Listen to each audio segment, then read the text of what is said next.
I told her it was a UTI because what the fuck else was I going to say? That I sensed an odd awareness of something larger moving through? That I was afraid, maybe just afraid. I knew exactly how I was feeling. Nope. Introducing Tiffany, 29, and here's what 3 little letters, UTI, ended up ruining my entire life. It started on a Tuesday. So I remember, because I had just completed my shift at the community college where I'm an administrative assistant. It hit me like fire, all of a sudden, action dictating how I arrived at the point of coming home. Remember how some fucking times you need to pee so bad your innards are screaming? It was like that, except when I left, the hurt didn't recede. I'd had UTIs before. Every woman has, right? So I wasn't worried, just irritated. To my surprise, Eric sat at home. Normally he worked late hours at the warehouse. He's been a supervisor there for 3 years. These days it feels like that place owns him. He was cooking dinner, which would have been sweet if I wasn't silently dying of what felt like fire ants in my bladder. You okay? You look like you're about to kill someone, Eric said, as though he'd seen me make a face at the kitchen table. It's nothing, just a UTI, I said, reaching for my water bottle. I'm going to pick up some cranberry juice tomorrow. Eric nodded and resumed stirring whatever was in the damned pot. This is Eric, practical, unfazed. He's so used to worrying. I wish he'd be more worried. You know, like, your wife is in pain, you know, ask if she needs anything. But that's what we do now, ships passing in the night. Working himself to death trying to earn that promotion he will never get. Me working late at the office, too, though not always out of need. The next morning I added azo and cranberry pills to my drugstore haul. I was popping them like candy throughout the day, hiding my discomfort from my colleagues, and then especially from DeMarcus, the new IT guy who had been at the college maybe 3 months. He hadn't been visiting my desk very often lately. Computer problems, he said. However, my computer seemed to be the only one having problems. It was different from Eric. He noticed things. Asked questions. Made me feel seen. You feeling okay? That day, DeMarcus, leaning against my desk, that darkness of his dark eyes, looking at me, not through me. Yeah, just not exactly feeling well, I lied. I didn't want to tell this beautiful man I had a UTI. Nothing sexy in that conversation.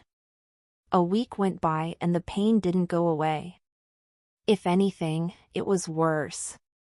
I was pissing practically every 20 minutes and every time it burned like hell. I told myself it would pass, yet, I did. I doubled the dosage of the cranberry pills, and started avoiding sex with Eric, which really wasn't, lately, all that different than normal. Maybe you need to see a doctor, Eric finally suggested after I had run to the bathroom for the 3rd time during one episode of whatever show it was that we were watching together. It's fine. Just taking longer to clear up this time, I told myself. UTIs are annoying, but not dangerous. The truth? I was afraid. Not of the UTI, but of going to the doctor and having them ask questions I didn't want to answer. Like, had I had sex with anybody besides my husband? Because 3 weeks before the symptoms started, there'd been that happy hour with the college staff. The one when the majority left early, but DeMarcus and I stayed. The one that got us into his car, in the back of the parking lot. Me, having done something I'd told myself was okay because Eric had been emotionally out to lunch for months. 2 weeks after the symptoms had started, I could no longer ignore it. The pain was constant. I was also feverish, and there was some odd discharge that I knew wasn't typical for a bit UTI. I went to urgent care in the end. It felt like a prison cell in the waiting room. Minutes turned to hours as I flipped through Instagram at all, anything to distract myself from what was to come. When the nurse finally called my name, I followed her to the exam room on legs made of cement. So what do you have going on today? The doctor was in her 40s, with soft eyes that made me feel worse about it all. I have a UTI that won't go away, I said to the doctor, writhing on the paper-covered table. It's been going on almost 2 weeks now. She frowned slightly. 2 weeks? That's concerning. Have you been taking anything for it? Cranberry pills, azo, drinking tons of water. I rattled off home remedies without looking at her. Any other symptoms besides the burning when you urinate? She said, tapping notes into her tablet. I hesitated. Some discharge. And maybe a slight fever. The doctor looked up from her tablet, her tone shifting. Then the big drama TBH, he's like, I'm going to have to ask you a couple personal questions, Tiffany. Are you sexually active? Yes. With my husband. I answered quickly. Technically, not a lie. Have you had any new sexual partners in the last 6 months? My heart pounded so loudly I was sure she could hear it. Nope, I lied, my voice registering a pitch higher than normal. After further awkward queries from her, she announced, we're going to run a full panel of tests, not just for a UTI, but sexually transmitted infections, too. It's protocol with these symptoms. My stomach dropped. Is that really necessary? I'm married. It's just protocol, she said gently, interrupting. We'll also do a urine culture to see if this is a UTI and what antibiotics might work best. I nodded, feeling trapped. After the sample was taken and the brief examination, I was told I could leave. They'd call back with the results in a day or two, at a set time when they knew the lab had completed processing samples. Meanwhile, I had been prescribed UTI antibiotics. 2 days later, I was at work when my phone rang. Mrs. Johnson, this is Dr. Rivera at Lakeside Urgent Care. We have your test results. I gripped the telephone tight. Yes? I would like you to come back in to discuss them. Her tone was neutral but serious, detached, even. Why can't you just please tell me on the phone? I whispered, glancing around to see if any coworkers were nearby. I prefer to discuss this in person. Mrs. Johnson, whereupon your husband would join you. The world stopped spinning. My husband? Why would he need to? Some of your results need conversation with both partners. Can you come in tomorrow morning? Somehow, before we hung up, I agreed to an 8 a.m. appointment. My hands were shaking so bad I had to force both of them up under my thighs. They knew. Now they wanted Eric to come, too, and the test results confirmed my worst fear. That night was torture. I told Eric that the doctor was following up on my UTI and to go with me. He sounded taken aback but said fine, adjusting his morning shift at the warehouse. The next morning, sitting in the waiting room with Eric beside me, it seemed like a walk to the electric chair. He was scrolling through his phone, unaware that his life was about to implode. The doctor is ready to see you now, shouted the receptionist. Eric's presence in Dr. Rivera's office made it feel smaller. We sat beside each other, before her desk, like kids called to the principal's office. Thanks to both of you for coming in, she said, opening a folder. Hey, Tiffany, I have your test results, and I wanted to get the two of you in to go over them. Eric shifted in his chair. Is everything okay? It's just a UTI, right? The doctor glanced at me, then at both of us. The short story is Tiffany does not have a urine infection, Wong says of the tests that were run. I felt Eric's bewilderment beside me before he even spoke. Then what's wrong with her? Tiffany has a positive trichomoniasis test, Dr. Rivera said, watching my face as the medical terminology hung in the air. It is a sexually transmitted infection. The silence that followed was deafening. I could feel the blood leave my face as Eric turned to look at me. There has to be a mistake, I could say, my voice a whisper. We did the test twice to be sure, Dr. Rivera said coolly. There's no mistake. Eric's voice came out hoarse.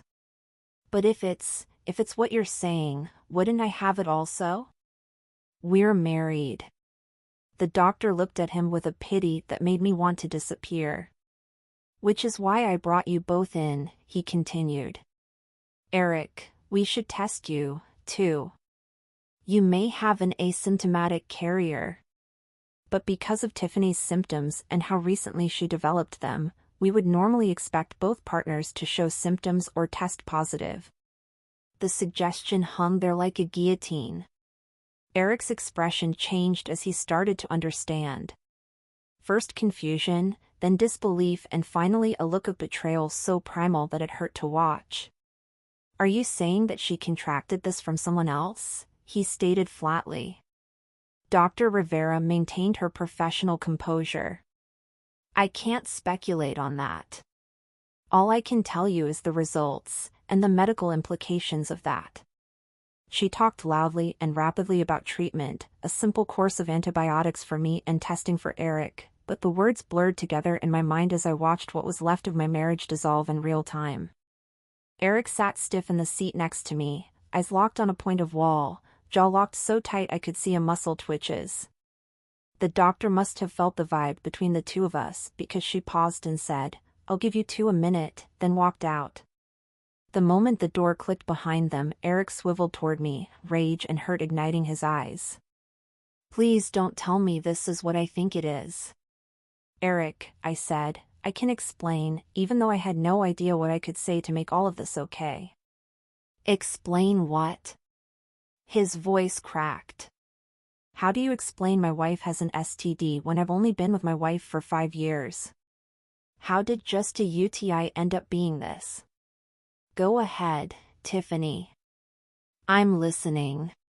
My head raced for some explanation to fold into a linchpin, any narrative that could make this moment seem at all salvageable. I don't know how I ended up here. Perhaps the earlier test was a false positive. Maybe it was from a work toilet seat. A toilet seat? Eric's laugh was hollow. Do you think I'm stupid? That's not how these things happen, and you know that. I felt tears streaking down my cheeks, but they didn't come into contact with him. Eric, please. Can we leave this at home? Not here. Who was it? He said in a low but intense voice. I want a name. The walls were closing in. There was nowhere to run. No more lies that would work. It's a mistake, I told her quietly. It didn't mean anything. A mistake, he said again, the words dripping with disdain. I accidentally slept with someone else. That kind of mistake? Before I could say anything, Dr. Rivera knocked and returned. She cast nervous glances between us, sensing the tension but remaining professional as she re-explained the treatment plan. As I sat, tears falling down my cheek, Eric nodded mechanically. We rode home in silence. When Eric and I got home, he parked the car, but kept the motor running. I will stay at Jake's tonight, he said, referring to his older brother. Maybe longer. I can't even look at you right now. Eric, come on, I pleaded, gripping him by the arm. Can we just talk about this? He flinched, as if my touch burnt him. The car, get out, Tiffany. I have to get a couple of things packed, and then I'm getting out of here. Eric was out the door in 20 minutes. He was packing a duffel bag while I sat on our couch, alternating between sobbing and attempting to explain. But as I heard the front door slam behind him, any plans I had for the day went out the window and silence weighed heavy in our apartment. I immediately called DeMarcus, but he didn't pick up. I texted a couple of times in quick succession. Eric knows. The doctor had told him everything. We need to talk. Talk now. Half an hour later, with still no answer, I called again. This time, he picked up. What do you want, Tiffany? His voice was cold, distant. What do I want? Are you serious right now? Our marriage is falling apart because of us, and you've got the nerve to ask me what I want? Because of us? DeMarcus repeated. Listen, what happened between us, it was a mistake. We were both drinking. Don't you I cut in. Stop acting like this was some drunken thing. We have been talking for 2 months now. You came to my desk every day. And you're married, he shot back. You told me things weren't going well with Eric, that you were almost separated already. That stopped me cold. But I had actually said those things, hadn't I? And dramatized our problems in an effort to justify the crush I had on DeMarcus. I have trick, I said finally, my voice tiny. That's what the doctor said to Eric and me today. The silence on the other end was also deafening. You have to get tested, I said to him.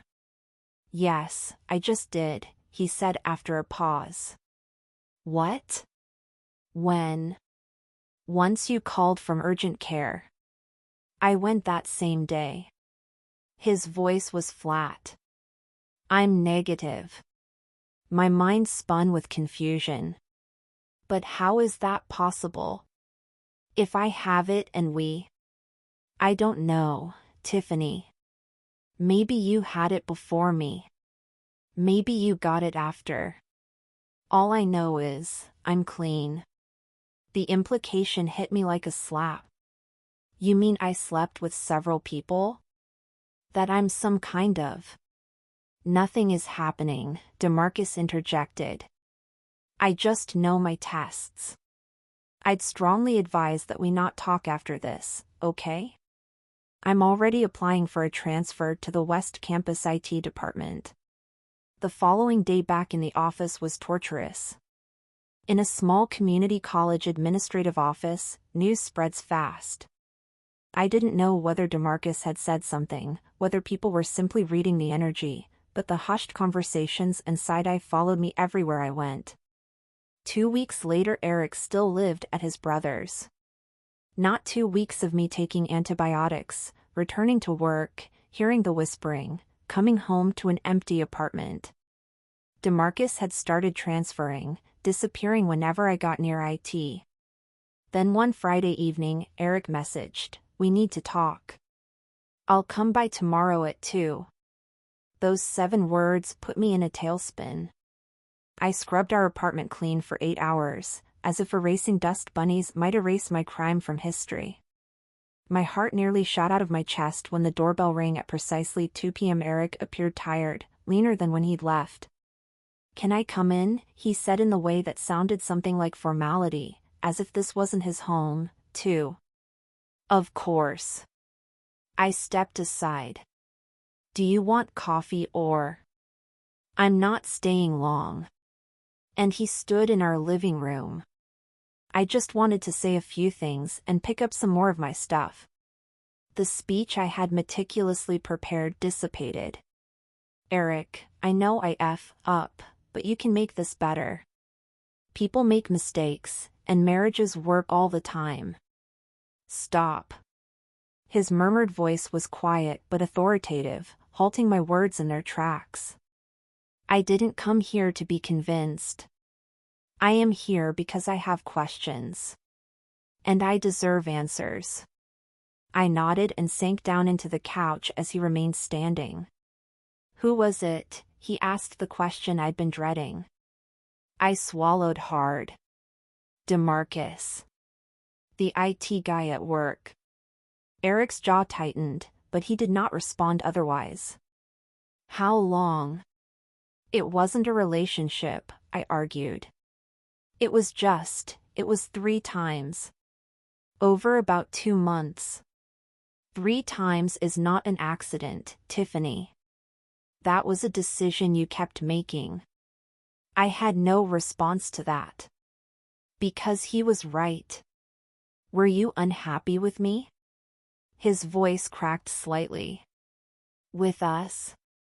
I background. I felt neglected, I said. You've been working so much. And when you're home, you're almost always tired or distracted. It's as if we went blind to each other. DeMarcus was here, and he listened to me. He made me feel like somebody cared when you didn't anymore. I saw Eric's face fall as the words left my mouth. So this is my fault? He asked incredulously. I've been working overtime the past few months so we could finally make a down payment on a house, something you've been saying you wanted since we got married.